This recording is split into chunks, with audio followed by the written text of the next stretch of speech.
Thank you all so much for being here. Thank you, Ellie, for that introduction, and thank you to Clinton, Sandy, and my wonderful colleagues, and all of you familiar faces and unfamiliar faces. It's so great to see you all, and I can see all of you. So yes, I am going to be reading, big shocker, from my collection tonight.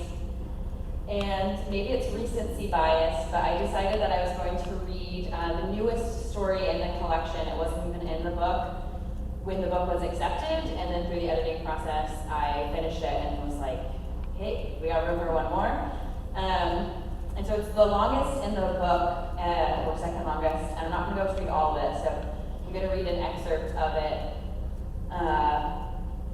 And I'm going to start from the beginning, so I don't think that you need any introductions, and if you want to know how it ends, you'll have to ask me after. Okay, so this is called Tastes Like Raspberries, Smells Like Rum. The only human on our planet was old, older than our parents, maybe even older than our parents' parents. All the fledglings had theories about her. Most assumed she was a demon or a god. It was a reasonable deduction. The signs were all there. She'd outlived even the longest lived of our own species, seemingly without aging. She didn't have our feathers, just bare skin, pink and raw, which she hid from our suns, covering herself in fabric if she ventured out. In the evenings, when the suns had set, she would exit her strange metal house and sit on the whitest branches, drinking the nectar she called tea. She had no mate, no nest, no fledglings, choosing instead to spend nearly all her days alone, except for the time she began to spend with me after that first afternoon I came into her indoor jungle. I was the only A in Fledge who wasn't afraid of Lucy Towers, though that wasn't why I knocked on her door that first day. I had knocked to impress Bryn, the same reason I did pretty much anything for the entire first third of my life.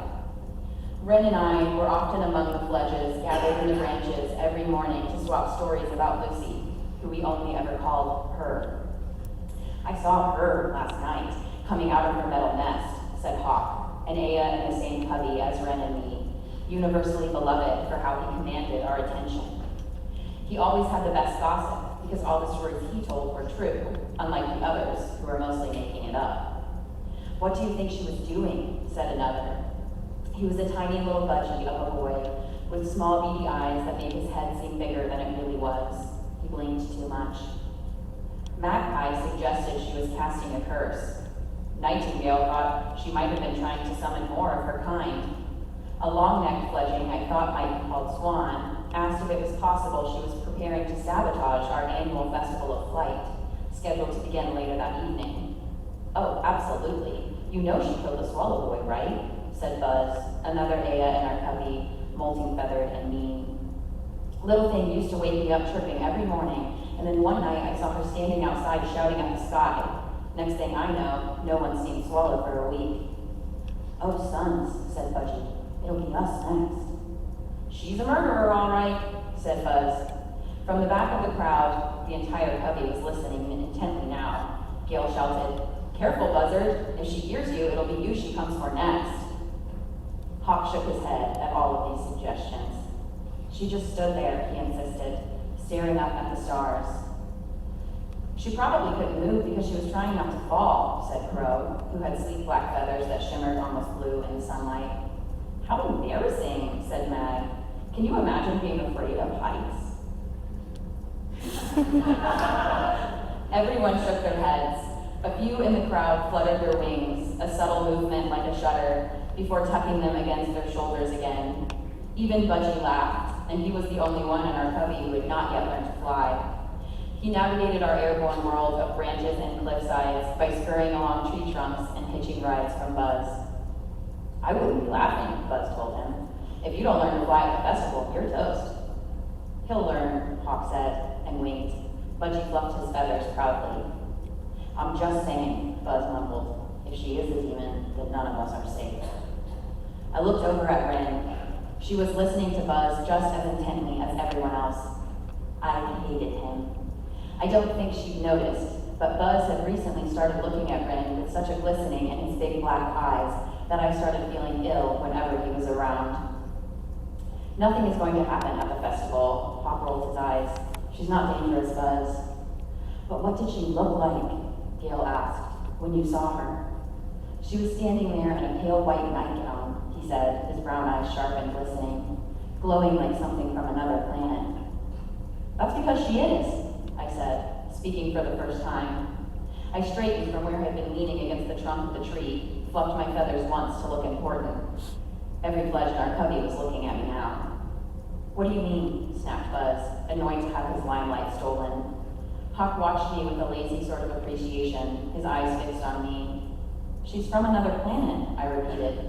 Didn't you know? She isn't a demon. She's an alien. How do you know that? Buzz asked. I shrugged. The parrots told me. Parrots are notorious liars, Budgie said, blinking like it was punctuation.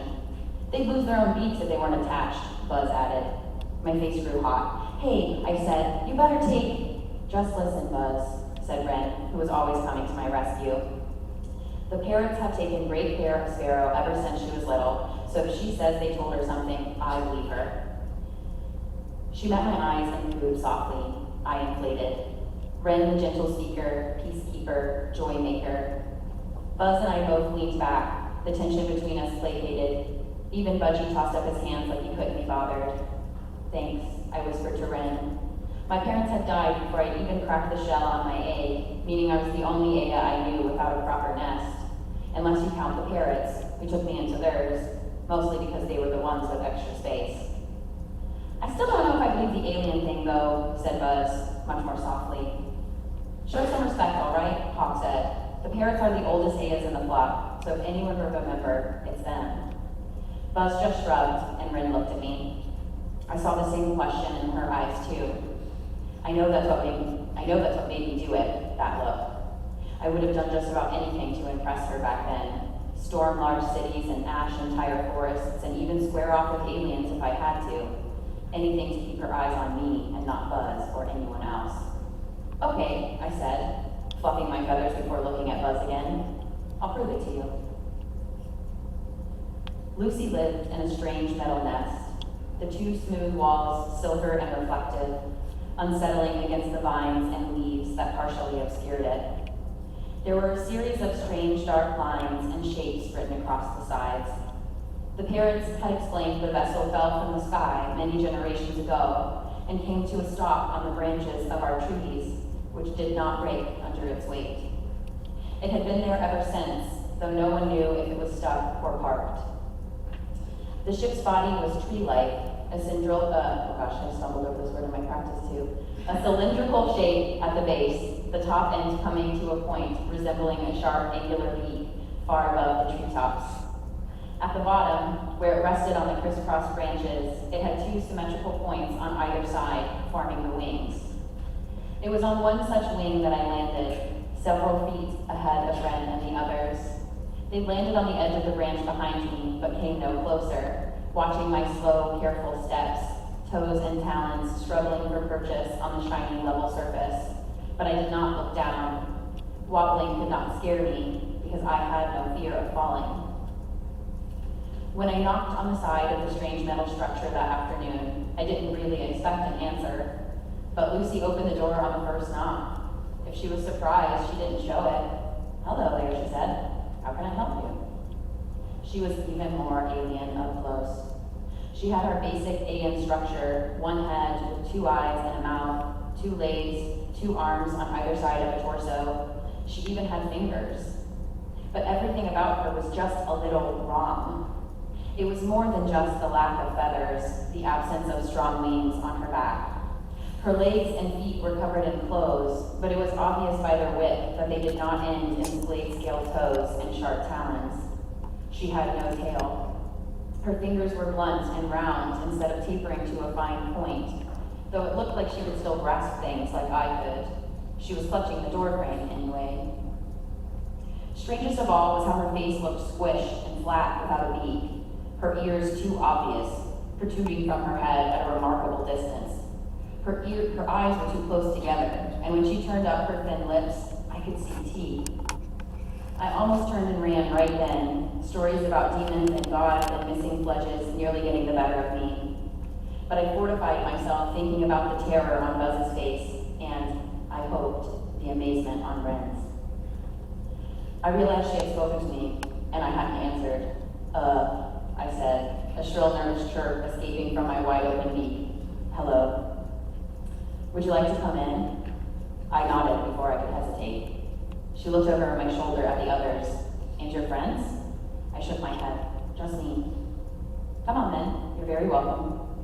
It would be more impressive not to look back, I decided. I followed her inside and into a long corridor, the length of the ship's wing. I was uncomfortable in the confined space. There was no room to spread my own wings, and I was unaccustomed to the concept of ceilings. And I was not sure how long I'd be able to endure it. But I padded after her anyway. I'd expected more dark walls and unfathomable technology and strange metal pieces I had no name for. But what I saw was even more shocking.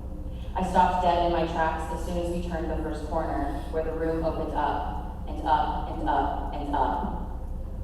The central cylindrical shape I'd noticed from the exterior was an atrium, extending the height of the ship and ending in a glass roof far above. I could see different circular levels on the sides of the ship, stacked all the way to the top, but I had better manners than to fly up and take a closer look at the other decks. There was plenty to marvel at on the ground floor anyway, where we were already standing. This is so... And here I let out a series of short trills that hardly expressed my enthusiasm, roughly translating to, this is so wow. The base level of the human's tall metal nest contained a private forest.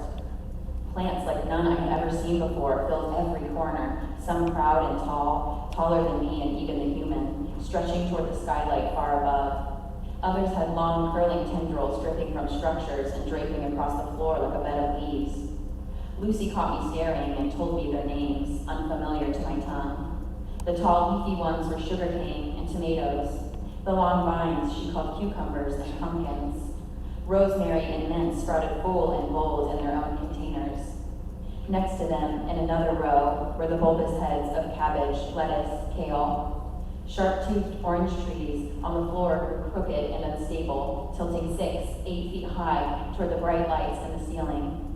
I would soon learn that whenever I wanted to come to hear her stories, which I would do often after that day, I would have to be mindful of poking my delicate wings against their thorns. I was immediately drawn to the plants she called raspberries, which took up an entire wall of the room, green bushes peppered with black and red fruit. I liked them because they were thick and full, like something you could disappear into. I imagined crawling into them, roosting under a blanket of leaves. When I reached out to touch them, the leaves were bristly, covered in fine hairs like the ones on Lucy's head. She came and stood beside me. These are my favorite, she said, rubbing a leaf between her fingers.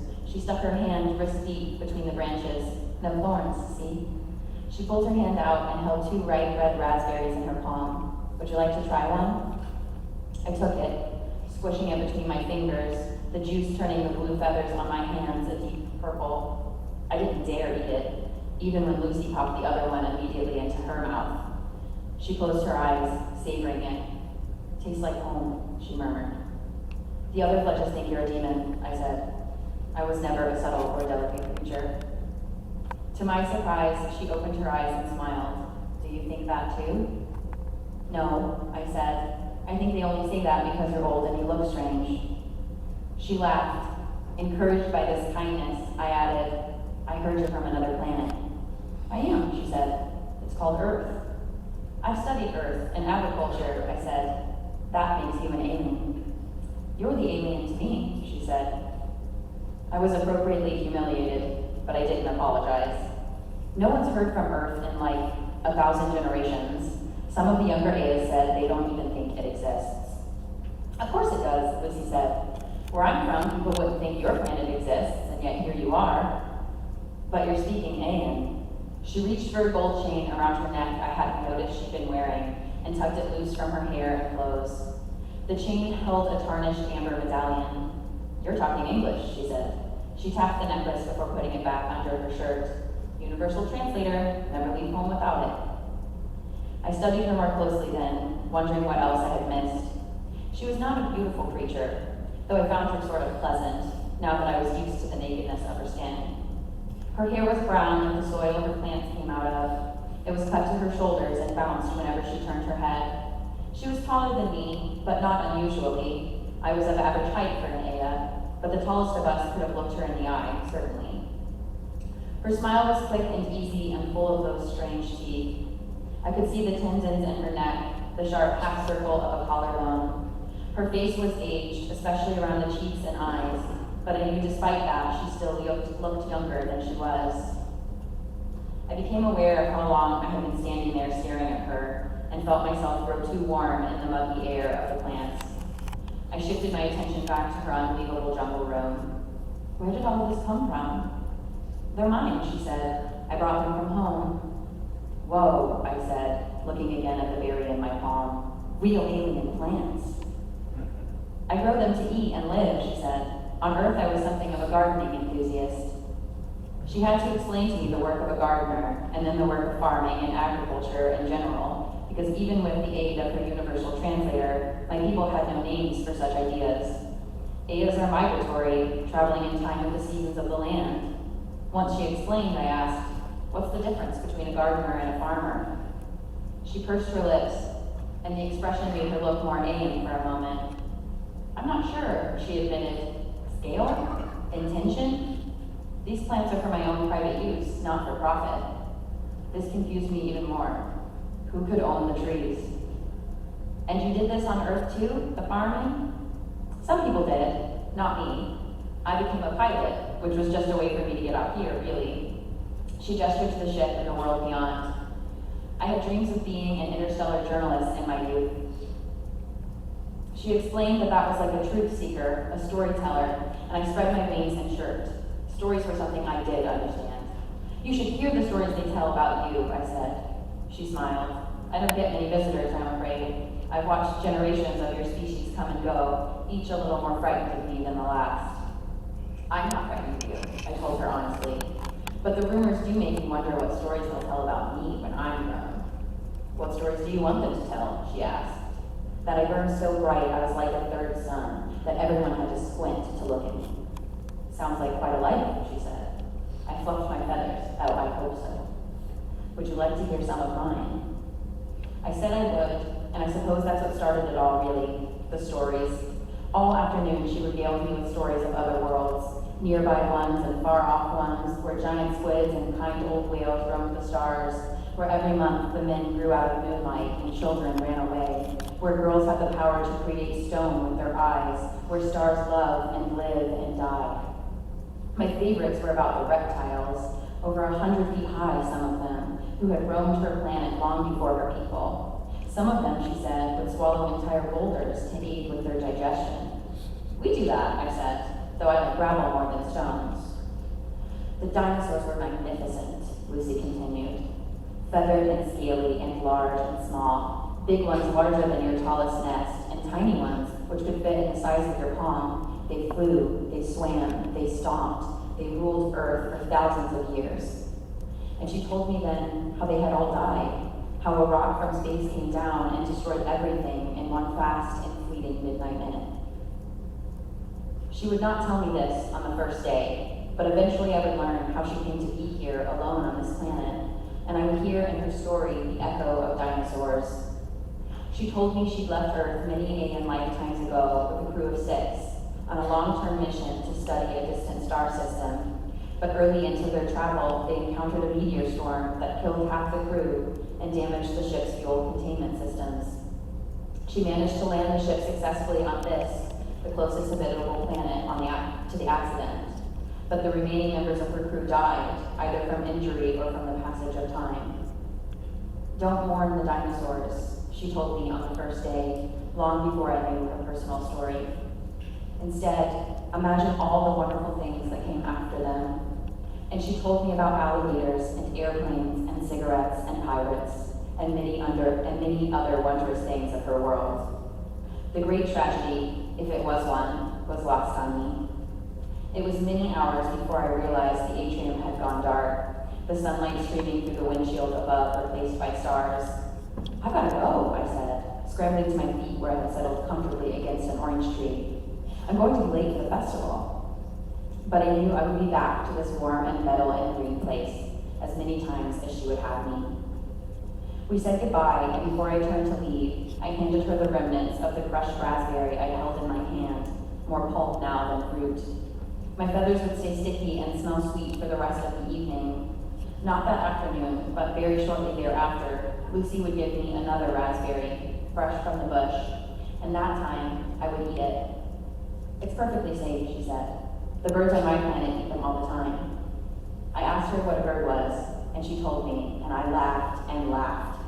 They sounded like such ridiculous creatures, their wings and arms growing from the same bones, their legs like twigs at the bottom of their chest. We would seem like dinosaurs to them, I said, and decided to try the raspberry. The juice was tangier than I had expected, almost sour, but the vibrant fruit of its flesh exploded into sweetness against my tongue a second after, overwhelming any memory of the sharp, tart taste of acid. I consumed it eagerly, the tips of my fingers still against my beak, and as soon as I swallowed, I knew then that I loved her, this alien, that I would always love her, with a wild and unruly devotion that meant I would alter ecosystems to make her proud, until even the ice deserts returned to summer seed. Our annual Festival of Flight was a week-long event that ended in our yearly migration. We always held it at the same time every year as darkness fell earlier and earlier. It was the Aya's most sacred celebration, a way to ensure we were each prepared for the journey ahead. Every puppy in the flock was swamped with preparations, for which I was grateful.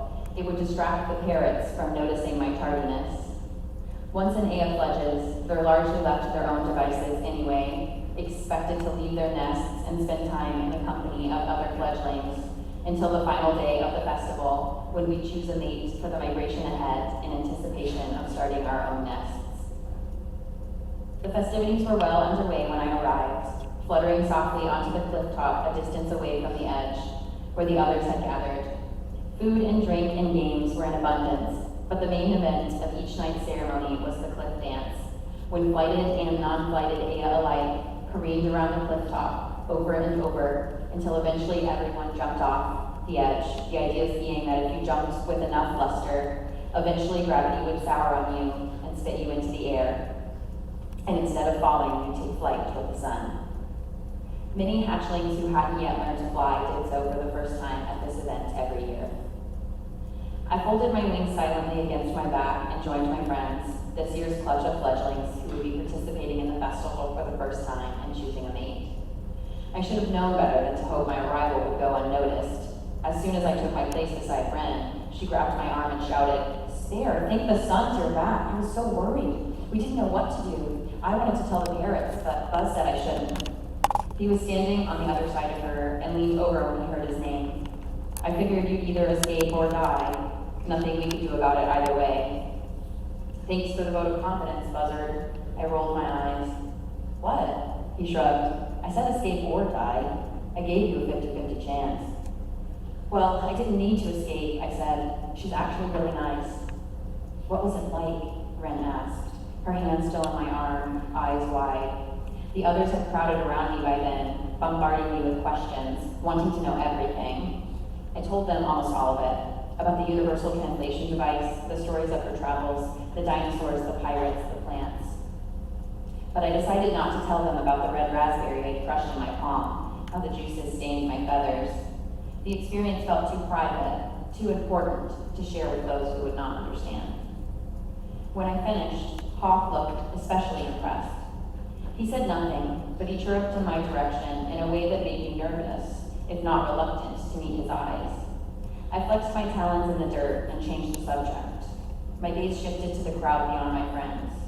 "Has anyone gone yet?" Rin shook her head, finally releasing her off my arm from her grip, and the tawny brown feathers on her head ruffled slightly in the breeze. "No." She surveyed the Ayas on the edge. There was no strict order for when individuals in the flock began migrating. It happened on instinct, and every Aya in their time, which is why the festival took place over multiple days. The adults and elders, those who had made the migration before, who were already part of a mated pair, were almost always the first to leave, while the year's new fledges, participating for the first time and seeking a partner, usually took longer to jump. "They're being slower than usual," said Swan. "They're talking about Swallow." Word had gotten around about Swallow, who'd been missing for nearly 2 weeks. It was common for fledges to disappear for several days at once, especially when they took flight for the first time. Rin was gone for 3 days. I had left for a full week. But Ada's always returned home, and it was incomprehensible one would miss the migration festival. Swallow should have been back by now. Buzz looked at me sideways. "I bet my tail feathers it was your alien friend that got him." I squawked my disagreement, but said nothing. It could have been, for all I knew. "It wasn't her," Hawk said. "The storms in the ice deserts are getting worse. They're worried he got